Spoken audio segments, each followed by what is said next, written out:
Well, that's one great guy honored. Now let's turn to another great guy, and a great Hy-Vee store director, Kevin Hormann. Kevin, if you'd stand up so they can have a good look at you. We also have his wonderful wife, Cindy. Stay up so they can turn sort of that way so they can see you all. I think we have son Aaron and Megan, his wife.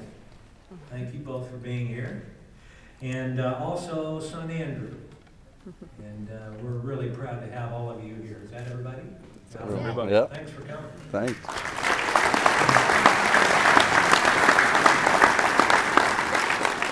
Another handsome Hy-Vee family. You know, Kevin's been a really incredibly strong veteran store director for a long time. I've known him for around 30 years, I think. We've kind of traced back when he and I were talking, and proud to say that, by the way. He's a great guy. I've always liked him. And not only as a store director, but as a person. And he served our company for 36 years and served it admirably and wonderfully. 19 of those as a store director. He also was a board member, and we'll talk about that as we go through his career. Let me just tell you about that brilliant career. Started out in Marion, number 1 as a part-time carryout, punk kid, and he began and ended his career at the Marion store. What a wonderful full circle turn that is. He was promoted to aisle coordinator back in 1973, and in those days, for those of you too young to remember, an aisle coordinator ordered the aisle. In many cases, priced the aisle, was responsible for keeping the shelves set and the new products worked in and all that. It was just a different day and time. I think there's room for that today, but under a little different format because of the way we ordered. But it was a great training ground, wasn't it? It really was. He was promoted to shift manager in 1979, and then in 1980 he moved to Cedar Rapids number 2 as assistant manager, and that would be the manager level today. In 1986 he moved to Sioux City number 2 in the same capacity, and then received his first store director assignment in 1989 at Worthington, Minnesota. And Cindy remembers Worthington, Minnesota. And they've actually spent quite a bit of time in Minnesota because they moved to Mankato number 1 in 1991, then moved over and opened Mankato number 2, opened a brand new store in 1997, and really that was one of the early stores with the 21st century model that we have kind of morphed into today. So it was a big, exciting time, and I can remember being in that store when Kevin opened it up. He was like a kid in a candy store, literally, to have that brand new store because there just weren't any around the company. It was pretty revolutionary for Hy-Vee at that time. 98, moved to Cedar Rapids number 1 as store director, and then moved to his current assignment back at Marion in 2005. He also served, along with Brian in 2000, as a member of the board. That was a great board, by the way. Both of them were great members, strong participants on the board, and we were proud to have them with us that year. So let's talk about his record as a store director and how things went under his leadership. He took Worthington from $172,000 a week to over $230,000 a week while he was store director. Had 2 to 3 nets in black the entire time. Mankato number 1 had strong sales and profits the entire time he was there. He opened the Mankato 2 store I mentioned, got that off to a great start, and then fairly soon after moved to Cedar Rapids number 1, and he only had 4 and 5 nets there, and made a living for himself and his family, and has had obviously strong nets as well, comparable nets at Marion, and just has had a marvelous career. Has been a strong leader everywhere he's been, and knows how to make a buck, knows how to run a good store. And he always found a way for his stores to grow sales and stay profitable, which is pretty important, as you all know. We have some folks that would like to say a few words about our good buddy Kevin as well, and I think if I could have Tom Hope. Oh, Jim Waters is talking. Well, people gave me the wrong information here. Well, Jim will be a great one to talk about, and he knows him very well. So, Assistant Vice President Jim Waters, if you'd come up and make a few remarks, we'd appreciate it.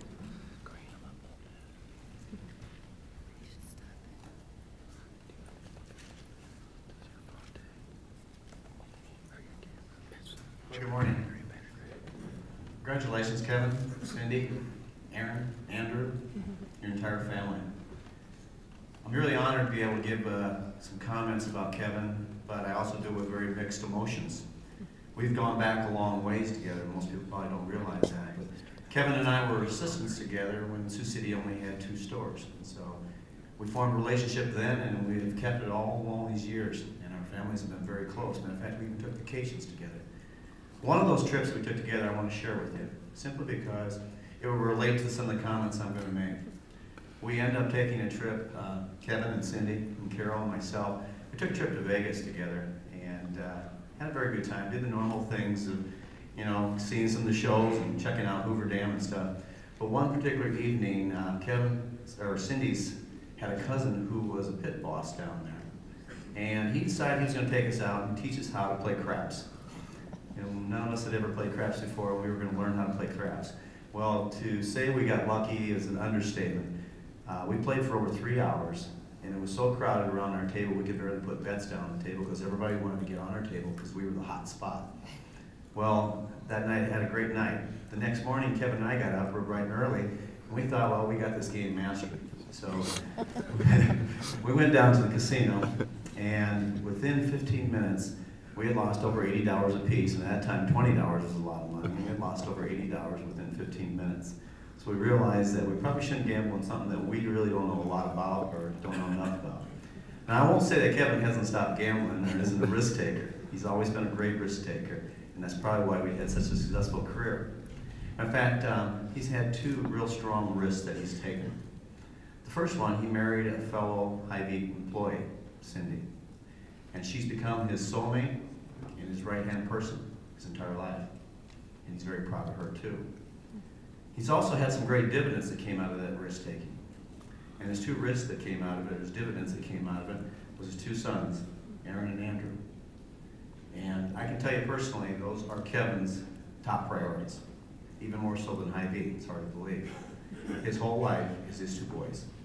You should be very proud of your dad. Other comments as far as risk-taking that Kevin did? Well, his father took him to Cedar Rapids Marion Market when he was very young. I'm not sure if it was 14 or 15 or when he took him there, but it was very young. Took him to the Cedar Rapids Market and says, we need to find you a job. Well, we went around to a variety of stores and looked for jobs in a variety of other grocery stores as well. The lucky thing about the risk-taking is that Hy-Vee called him and he decided to take that job. Well, 36 years later, you can see the results of it, and our company can see the results of it, because he's been very profitable and very successful as far as where he's gone with it. Kevin is the individual who is very dedicated to the company. Hy-Vee comes first. Hy-Vee is his priority, and every kind of decision you make should be what's best for Hy-Vee. Kevin also is an individual who has run his store with the standard is that good enough is not good enough. I want exceptional service for my employees, and we will all do whatever we can to get that exceptional service. Kevin's also been a very strong profit producer, and you can see that and heard that from Rick's comments that he made about him. But the last thing I have to say about Kevin is he's a very caring person, and he cares about his people.